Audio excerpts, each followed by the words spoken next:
자, 우리 설교 제목 읽어봅시다. 설교 제목 우리 같이 읽어볼게요. 시작! 진실을 말하는 증인이라는 제목으로 오늘 말씀을 나누겠습니다. 네, 오늘 우리가 이제 오늘부터는 여러분들 새로운 공과로 시작을 할 거예요. 새로운 공과. 그래서 공과의 시간에 들어가면 공과가 바뀌었네 라고 이제 보게 됩니다. 새로운 공과를 시작하게 될 거예요. 그래서 이전에 이제 그 공과에서는 우리가 지금 뭐 구약을 알아갔고 신약을 알아갔는데 신약의 1권은 끝났고 이제 2과로 간 거죠. 신약의 1권을 우리가 봤을 때는 예수님의 그런 복음 사역들에 대해서 우리가 봤어요. 그리고 이제 2권에 들어오시면 사도 시대 해가지고 사도들, 그 예수님의 제자들을 가르쳐서 사도라고 합니다. 그래서 그 사도들의 이야기가 이제 신약의 2권이에요. 그래서 우리 신약 성경을 여러분 보시면 알겠지만 복음서가 있고 그 다음에 역사서인 사도행전이 있죠. 그 다음에 그 이후에 막 이렇게 보면은 뭐 바울의 서신서, 빌립의 서신서, 뭐 이런 기타 등등의 서신서들이 많습니다. 그 다음에 예언서, 뭐 계시록 같은 게 있지요. 그래서 우리가 이렇게 쭉 보게 되는데 특별히 이제 사도행전부터 시작하는 그 서신서들과 이렇게 해서 우리가 쭉 보게 될 거예요. 그래서 오늘부터 이제 볼 게 사도시대구나 라고 이제 이해를 하면 됩니다. 그렇게 해서 이제 12월까지 하고 나면 이제 구약부터 신약까지 큰 이제 줄기를 우리가 여러분들이 다 보게 되는 거죠. 제가 이제 시작에 앞서서 여기에 그림은 못 띄워드리지만 그림보다 여기에 이 그림을 한번 보여줄게요. 여러분 이 그림 보여요? 그림 보여요? 자, 이걸 보면서 생각을 한번 해보세요. 이 그림이 무엇일까? 뭘 하고 있지? 아, 이 그림이 뭐지? 이 사람은 어떻게 생겼지? 한번 쭉 생각을 해보세요, 지금. 보이죠? 주아야, 이 그림 보여? 나 좀 봐. 보여? 그래요. 생각을 했어요? 자, 생각을 합시다. 자, 한번 물어볼게요. 규민아, 이 그림을 보면서 뭘 느꼈어요? 네가 그냥 그대로 보고 느낀 바를 말해보세요. 절규한다. 오, 굉장히 정확한 표현이에요. 굉장히 그 그림의 제목과도 일맥상통하네. 그래요, 좋아요. 시윤아, 이 그림 방금 보면서 뭘 느꼈어요? 아무 생각이 안 들었어요? 그래요, 그것도 어떻게 보면 느낀 점입니다. 희영아, 이 그림 보면서 뭘 느꼈어요? 안경을 안 써서. 안경을 안 썼다. 아, 그래서 잘 안 보이겠구나. 아, 그래요, 잘 안 보이는구나. 아, 그래요. 세아야, 이 그림 보면서 뭘 느꼈어요? 절규. 똑같은 말 하지 마. 아무튼 뭐 그림의 제목과도 이제 일맥상통하는데 아마 여기에 있는 많은 사람들이 이걸 보면서 다른 생각들, 여러 가지 생각들이 사실 스쳐 지나갔을 거야. 저 강도사님은 뭔데 저걸 보여줄까? 이런 생각도 했을 것이고, 얘 왜 이렇게 절규하고 있지? 그리고 뒤에 배경은 어떻게 생겼구나. 이런 여러 가지 생각들이 스쳤을 거예요. 왜 이런 걸 보여주느냐? 우리가 이제 보게 될 건데. 여러분, 우리 사도들은 특별히 예수님의 제자들이었습니다. 그렇죠? 그의 사도들의 또 제자들을 가리켜서 우리 신약에서는 뭐라고 하냐면 속사도라는 또 이름을 짓는데 사도 그리고 또 그 사도들의 제자들을 또 속사도 뭐 이렇게 명명을 합니다. 자, 그러면 여러분들도 제자들이라는 걸 기억을 해야 돼요. 그 제자들의 말씀을 전하여서 지금까지 이 성경책이 전해져 왔고 우리가 하나님의 말씀을 들었다라는 거야. 그럼 우리도 제자겠지요.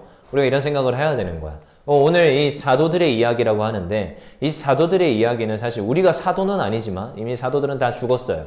하지만 사도들이 제자들이라고 한다면 우리들도 제자들이다. 이것을 우리가 기억을 하면서 가야 되죠.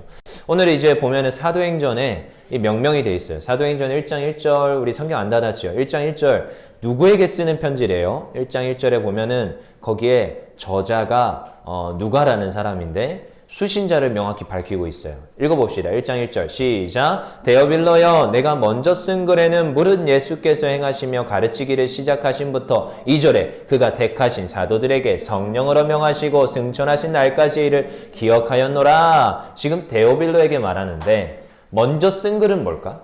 누가가 기록했대. 먼저 쓴 글이 뭘까? 누가복음이죠. 그래서 누가복음과 지금 사도행전이 긴밀하게 연결되어 있는 걸 우리가 사도행전 1장 1절을 보면서 알 수 있어요. 그렇죠? 그래서 데오빌로 각하한테 지금 보내는 편지라는 거야. 이게 사도행전이. 지금 예수님의 일을 기록하고 예수님의 제자들의 일을 기록한 게 사도행전이야. 그래서 누가복음은 예수님의 일, 그리고 사도행전은 예수님의 제자들의 일을 기록한 거죠. 그래서 그것을 변론하고 내가 예수를 믿었던 이러했고 예수를 따르는 자들이 이러하더라. 그것을 변론하면서 이 사도행전을 풀어갑니다. 근데 여러분 어제도 잠깐 저희가 청년부 GBS 하면서 누군가가 얘기를 했는데 잘 생각해봐요. 이 모든 게 역사적 사실이 아니라면 자, 사도행전만 따로 놓고 봅시다. 제자들의 이야기인데 이 제자들의 이야기에서 보시면은 제자들이 다들 순교를 택합니다. 물론 여기에 기록되지 아니한 사람도 있지만 수많은 사람들이 예수 복음 때문에 죽어가요.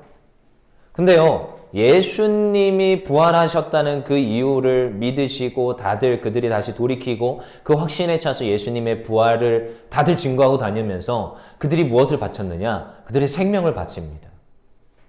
자, 이 제자들이 무엇을 봤어요? 예수님의 부활하심을 봤다라는 거야. 보았고 그것을 보았기 때문에 그 생명을 바쳐서 순교까지 택할 수 있다라는 거야.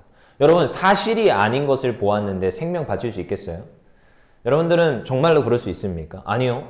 저는 사실이기 때문에 이 제자들이 예수님이 부활하신 것을 사실로 역사적 사실이기 때문에 그것을 보았기 때문에 그들이 이전에는 도망갔지만 이제는 도망가지 않고 담대하게 복음 전하다가 죽는 걸 택할 수 있다는 거예요.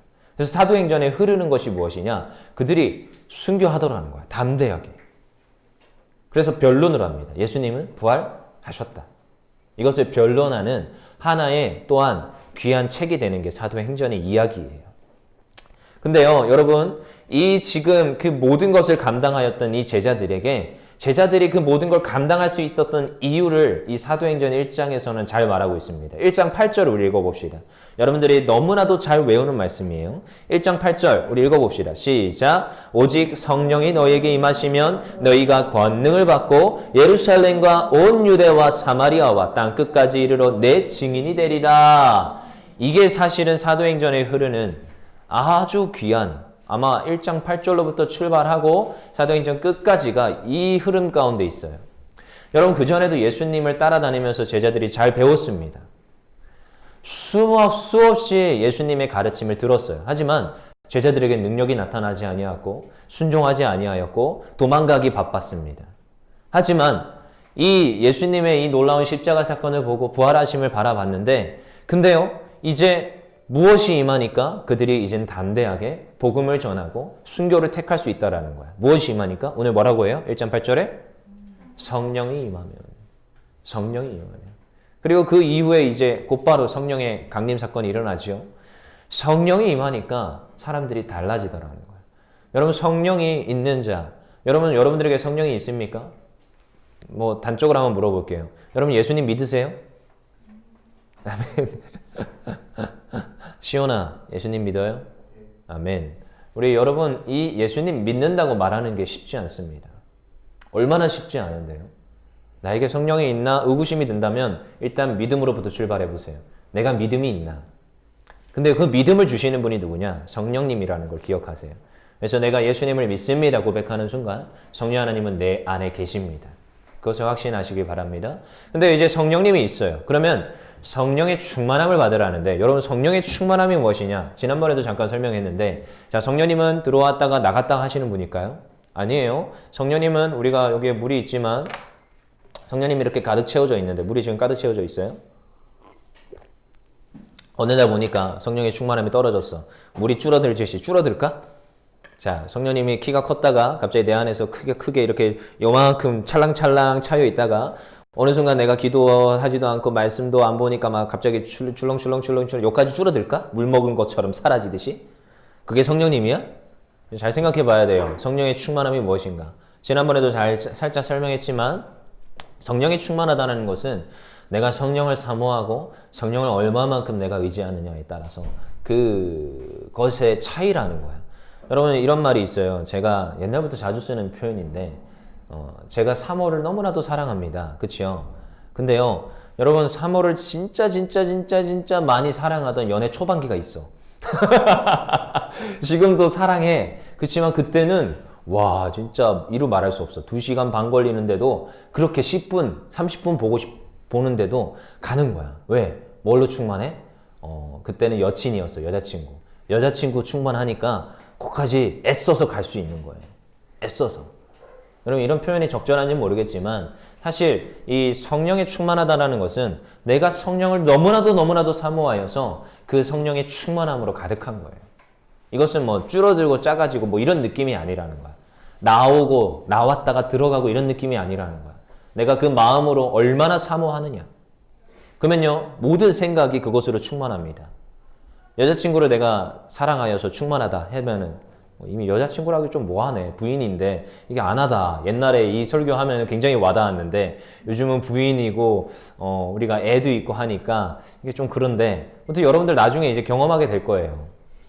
그 여자친구 뭐 사모로 아무튼 내 부인으로 충만하잖아. 그 사람이 뭐 먹고 싶어 하는지로 가득 차요. 내가 이 사람 뭐 사줄까? 어떤 물건 사줄까? 무엇을 좋아할까? 어떤 개그를 준비하지? 아재 개그 있지요? 아재 개그 엄청 준비합니다. 그리고 어떤 이벤트를 해줄까? 이벤트 진짜 많이 했어요, 제가.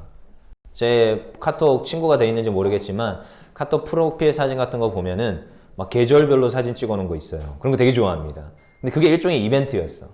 그리고 막 그 청혼할 때도 막 스케치북에 막 이렇게 글 써가지고 별거 다 했습니다. 근데 그때는 뭐 했느냐? 굉장히 충만한 상태인 거야. 뭔 말인지 알아요? 이게 성령으로 충만하다라는 거야. 근데 성령으로 충만하기 위하여서 전제 조건이 있어. 어떻게 해야 된다? 우리가 좀 다르죠. 여자친구와 성령님은 좀 다르단 말이야. 성령으로 충만하기 위해서는 뭐 해야 돼요? 말씀과 기도라고 했어요. 딴 거 없어요. 말씀과 기도라고 했어요. 그래서 여러분들에게 그렇게 말하는 게 말씀을 읽으라는 거야. 뭐 하라고? 성령으로 충만하라고. 그렇게 말하는 게 기도하라는 건데, 근데 여러분, 기도의 분량이 차고 기도가 오래된 사람들, 연조가 있는 사람들은 기도의 내용이 뭐가 되는지 알아요? 말씀이 됩니다. 그래서 사실 말씀과 말씀으로 충만해지는 거예요. 말씀과 기도라고 했는데 그 기도의 내용이 처음에는 하나님 저 이것 좀 해주세요. 이것 좀 주세요. 저것 좀 주세요. 저 이거 가지고 싶어요. 저 사람 만나고 싶어. 막 이런 말이 막 처음에 기도하다가 기도의 연조가 깊어지잖아요. 하나님의 나라와 하나님의 뜻을 구합니다. 하나님 우리 교회를 위하여서, 하나님 우리의 주변의 친구들을 위하여서 말씀대로 내가 하나님 사랑하되 누구 사랑하라? 이웃 사랑하다. 그 말씀대로 기도가 바뀝니다. 그래서 자꾸 말씀을 읽으라고 하는 이유가 거기 있어요. 왜요? 성령으로 충만하기 때문에. 그래서 성령으로 충만하면 무엇 하는 역할을 한다? 앞에 보세요. 증인된 역할을 한다는 거예요. 그래서 사도행전의 이야기들은 다 증인입니다. 그들이 예수의 복음을 변론했어요. 증인했어요. 증인. 무엇이에요? 아까 잠깐 그림 보여줬죠? 여러분들 그걸 보면서 뭘 느꼈어요? 그걸 보면서 느꼈던 것을 고스란히 가서 다른 사람한테 증인해야 되는 거야. 그래서 여러분들 증인이라고 합니다. 증인은 무엇이냐? 법정 용어로 증인은 그 보고 들은 것을 명확하게 말하는 사람이 증인이에요. 보고 들은 것을 진심만을 말해야 돼. 여러분 법정 드라마나 영화 봐봤어요? 법정 영화 요즘 되게 많이 나오잖아. 드라마도 굉장히 많죠. 뭐 검사, 외전, 기차 등등등.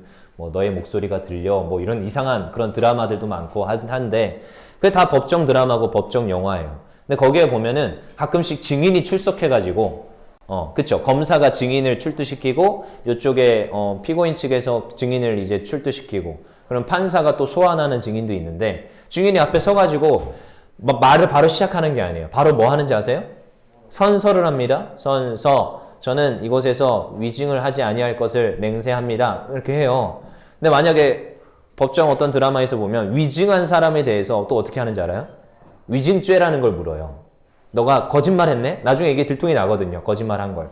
왜냐면 피고인이나 이렇게 짜가지고 돈 받고 짜고 얘는 죄가 없습니다. 제가 받습니다. 뭐 이런 식의 거짓말을 했다 칩시다. 그러면은 이 판결에 지대한 영향을 미쳤기 때문에 죄를 물어요. 증인한테도. 그러니까 증인은 뭘 말해야 되느냐? 진실을 말해야 되는 거야. 그래서 형법에 보면은 법률에 의하여 선서한 증인이 허위의 진술을 했을 때 5년 이하의 징역 또는 2천만 원 이하의 벌금에 처한다. 이런 법도 있어. 그래서 증인은 뭘 해야 되느냐? 진실을 말해야 되는 거야. 진실을 말하지 않으면 위증인 거죠. 그리고 사실 그것을 보았는데 말도 하지 아니하였어. 그건 또 뭔지 알아요? 보았는데 말하지 아니하고 묵과하고 지나갔어. 그것도 죄를 묻습니다. 그것도 죄를 물어요. 야, 너 그냥 그것을 봐줬네? 용납했네? 하면서 그것도 죄를 물어요. 특히 뭐라고 해야 될까? 부모가 자식을 위하여서 묵과했다고 칩시다. 자식이 범죄하는 것을. 근데 그걸 분명히 봤어. 신고해야 될 의무가 있잖아. 근데 신고하지 아니하였어. 그것도 죄를 물어야 돼요. 그게 일종의 이 세상 법이라는 거죠. 그래서 증인은 반드시 첫 번째, 증인의 말해야 될 것이 무엇이냐? 첫 번째, 반드시 보고 들은 것이 있어야 됩니다. 보고 들은 것이 있어야 돼요.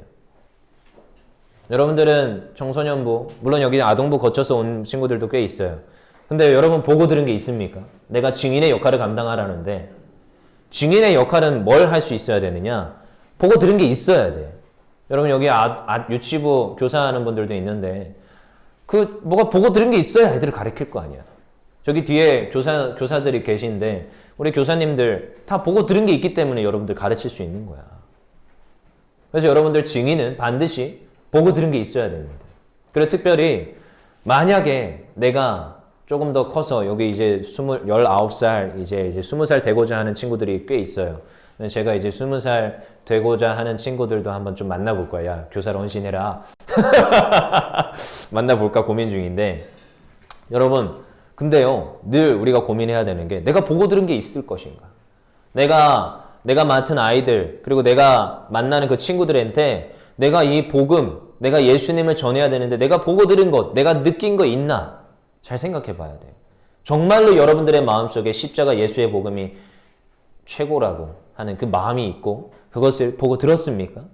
이 성경책의 말씀 따라서 살아가야 된다고 그것을 보고 들었습니까? 그 보고 들은 것을 전해야 되는 게 증인이라는 거야. 그리고 둘째, 뭐 해야 되느냐? 증인은 출석의 요구에 응해야 돼요. 우리 법정에 영화 같은 데 보시면은 검사가 증인 출두를 명합니다.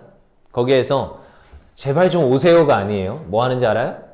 관련이 딱 됐어. 뭔가 이렇게 조사를 하다가 수사를 하다가 이 사람이 증인의 역할을 해. 그래서 출두를 명하는 거야. 그래서 소환장이 날라와요. 그럼 소환장에 뭐라고 써 있느냐? 소환하십시오 라고 하는데 거기에 만약에 몇 번의 불응 시 벌금을 부과한다. 이런 게 또 붙어요. 단서 조항이. 그러니까 뭐냐? 증인은 반드시 소환에 응해야 돼요. 여러분들은 보고 들었기 때문에 하나님께서 이제 소환을 하십니다. 너희들이 증인된 삶을 살아라. 사도행전의 이야기들이 제자들의 이야기인데 이 제자들이 뭐 자기네들이 되고 싶어서 됐어요? 어쩌다 보니까 따라가게 됐고 어쩌다 보니까 그걸 봤단 말이야. 근데요, 이 모든 제자들이 그 소환의 부르심에 응하고 그들은 어떻게 하느냐? 순교하는 것을 택합니다. 아이러니하죠. 여러분 증인들은 부르심에 응해야 됩니다. 그리고 여러분들은 그 자리로 계속 부를 거야. 임원으로 부를 거고 또한 교사로 부를 거고 또한 내가 하나님 앞에 복음을 전하라는 그 증인의 자리에 계속 부르실 거야. 그리고 마지막 세 번째, 무엇을 말해야 된다? 앞에 보세요. 진실을 말하는 증인. 진실만을 말해야 돼요. 거짓을 말하는 게 아니라 진실만을 말해야 됩니다. 여러분 지금은 뭐 많은 이런 가치 충돌이 일어나지 않을 거야. 근데요, 강도사님이 계속 얘기하죠. 여러분들 시대, 그리고 여러분들 자녀 시대 때는 가치 충돌이 계속 일어난다고. 지난번에 영상 잠깐 봤죠. 동성애가 이 나라에서는 아니지만 이 나라에서도 어디 공교육에서는 지금도 여전히 동성애가 옳다고 말하는 어떤 교사들이 있다고 해요. 그렇지만 지금 세계적으로 이것이 이슈고 이것이 어마어마하게 그냥 공교육에 침투하여서 그 자녀들이 뭐라고 생각하느냐? 왜 남녀 차별이야? 이렇게 얘기를 하고 인권을 얘기하면서 동성애가 옳다고 얘기합니다. 여러분들 아마 자녀 시대 때는 어쩌면 이게 너무나도 그냥 만연해 있는 그러한 어떠한 가치일 거야. 근데 그때 여러분들은 진실을 말해야 돼. 여러분들은 보고 들었어요. 성경에서 분명히 얘기합니다. 동성애는 어떻게 하라고요? 돌로 치라고 하고 있어요. 레위기에서 보면. 근데요, 물론 그렇게 하면 안 되겠죠. 그렇지만 그것은 옳다, 그르다? 그르다 말할 수 있어야 돼요. 성경적으로 하나님의 법 안에서는 그것은 틀렸다. 그래서 남자와 여자가 만나서 가정을 꾸려야 되고 그 가정이 하나님을 섬기는 가정이 돼야 됨을 여러분들은 분명히 보고 들은 대로 말할 수 있어야 돼. 그리고 세상 가치들이 계속 말할 거야. 야, 복음 외의 것을 따라가도 된다.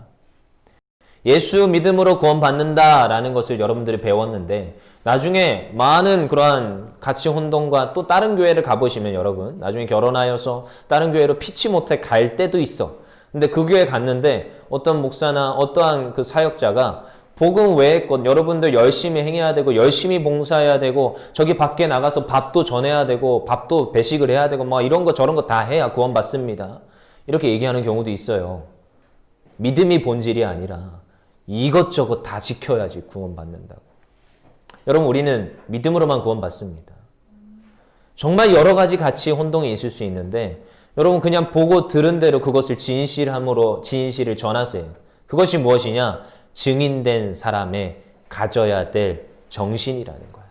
그리고 오늘 성경 사도행전과 우리 앞으로 우리 그 신약 성경 우리 이과를 이제 보고 갈 때도 늘 이제 우리가 유념해야 될 것이 우리 사도들의 이야기가 아니라 우리들의 이야기라는 거야. 내가 증인의 삶을 살아야 되는구나. 내가 변론해야 되는구나. 내가 진실만을 말해야 되는구나. 그래서 나의 신앙을 지키고 나의 신앙에서 나의 때에서 끝나는 게 아니라 나의 다음 때 우리 특별히 이제 고3 올라가고 하면 또 다음 때들이 또 이 청소년부를 끌어가야 돼. 그러면 이 다음 때들이 또다시 우리 후학들한테 어떻게 전해줄 것인가. 그래서 여러분들이 증인이라는 거야. 그리고 그 다음 때들이 또다시 증인이 될 것이고 교회를 세워간다는 거죠. 그러면 일단 우리는 먼저 증인으로 불림받았다. 그래서 내가 증인의 삶을 살리라 결단하기를 바랍니다. 근데 거긴 전제 조건이 있댔어요. 무엇으로 충만하라? 성령으로 충만하라. 근데 성령으로 충만하기 위해서 또 전제 조건이 있댔어요. 말씀과 기도로 충만하라. 말씀과 기도하면 성령의 충만함을 받고 성령의 충만하면 내가 이 성경에 말한 것처럼 증인의 삶을 살더라는 거예요. 여러분 그것을 확신하시고 한 주 동안 하나님의 말씀을 가까이 하며 말씀으로 승리하는 우리 청소년부 모든 학생들 되기를 소망합니다.